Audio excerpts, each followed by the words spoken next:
It's 2026 and the honeymoon phase for Mortal Kombat 1 didn't just end, it crashed. We were promised a new era of creativity, but what we got was a cameo system, a mechanical crutch that took the most iconic roster in fighting games into a series of delivery systems for the same 3 meta assists. And while the FGC community is migrating in droves to the tag team depth of 2xKO, NetherRealm is sitting on a goldmine that they already perfected about 15 years ago with Mortal Kombat 9. So today we're doing a breakdown on why Mortal Kombat 13 needs to delete the Cameo system and bring back the MK9 tag system. We're talking frame data fluidity, the active switching meta, and why 2v2 is the technical solution to MK's current stagnation. But if you guys don't know me by now, I'm MrFrostyFlamez, but you can call me Mike. We're so close to 1,600 Legionnaires for our FrostyFlamez Legion. So if you want to join up, hit that sub button. We do everything gaming news, reviews, playthroughs, anything FGC related and gaming analysis, period. So if you like the content, if you like that chill content without any over editing BS, then please sub and like and comment down below some more topics for me to explore. Anyways, back to the video. Now to get started, the problem with cameos aren't that they're bad, it's that they're limited by design. In Mortal Kombat 1, a cameo is a glorified special move with a cooldown. It doesn't change your hurt box, it doesn't allow for defensive layer switching, and it certainly doesn't allow tag crashing. In Mortal Kombat 9, tag team combat was a technical masterpiece hidden in a casual friendly game. You weren't just calling in an assist. You were managing 2 health bars, 2 separate frame data profiles, and seamless transitioning between the 2 fighters. We're analyzing the tag-in attacks that allowed for 100% reset potential, something that MK1 literally cannot calculate without breaking its current gravity scaling. The cameo system is a ceiling. The tag system is a sandbox. And another thing is, people think that cameos are new. They think that they're a totally new system that was added into MK1. But a lot of people surprisingly don't know that cameos have already existed beforehand. And I'm not talking about like a tag fighter from a different publisher or a different developer. No, cameos were in Mortal Kombat before. Take a look at the Towers of Time in MK11. Remember those consumables that you could like add to your character and then they would have like your, a character come out and do a move or something? That was essentially a cameo. They had that in Injustice 2 where sometimes a move would just fly off the screen and you could extend combos. So cameos aren't something new, but to just repackage them and say, oh, this is part of the core fighter now, it's kind of bad because we've already had tag combat. So instead of a cameos, we could just bring back tag combat because that would just be better for everyone. And I'm sure everyone agrees that we would rather play as 2 fighters than have a cameo. And of course we could bring back the cameo system, but please just relegate it to maybe like Towers of Time or any challenge game modes, because having it in the core experience is just a downgrade from like what we're usually used to. And then we're gonna have to look at the competition. 2xKO, which is another fighting game that is in the League of Legends world, has officially set the standard for what modern players expect from tag mechanics. They have handshake tags, last stand buffs, and dynamic saves. If Mortal Kombat 13 launches in, say, 2027 with another assist-only gimmick, I personally believe that it would be like dead on arrival, or not close to dead because it's MK, people buy it no matter what. But it would just get the lowest viewer retention because the receipts don't lie. Viewer retention for Mortal Kombat 1 tournaments is plummeting because the assist meta is solved within 2 weeks of a patch. A true 2v2 tag system creates an exponential meta. The number of viable team synergies in MK9 was mathematically superior to the best main plus best cameo formula we have now. We're actually breaking down the numbers on why active tags keep a game's competition lifecycle alive for years, not months like MK1. Hell, I know people that still want to go back and just buy MK9. Right now it's hard to get because of the whole licensing stuff, but people actually go back to MK9 just to play the tag system.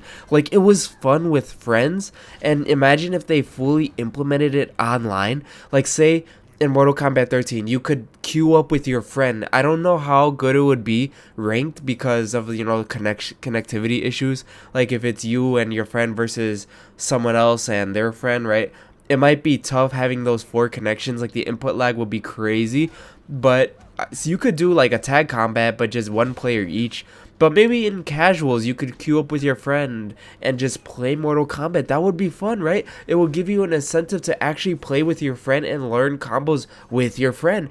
you could do like an online training mode or something, and it would just bring like player retention and viewer retention so much higher. Like imagine if like Sonic Fox and Ninja Killer teamed up in Mortal Kombat 13 and they joined a tournament or something. It would be overpowered, but people would watch it. And that's what I'm saying. So like beyond the frame data, there's always that couch co-op factor. Mortal Kombat grew its empire on being the social fighting game. By forcing a 2v2 into a 1v1 plus a 6 box, NetherRealm killed the ability for two friends to sit on a couch and take on the world together. The invasions mode failed because it's a lonely procedural grind. Imagine if like say Mortal Kombat 13 replaced the board game with a tag system, tag team conquest mode or something.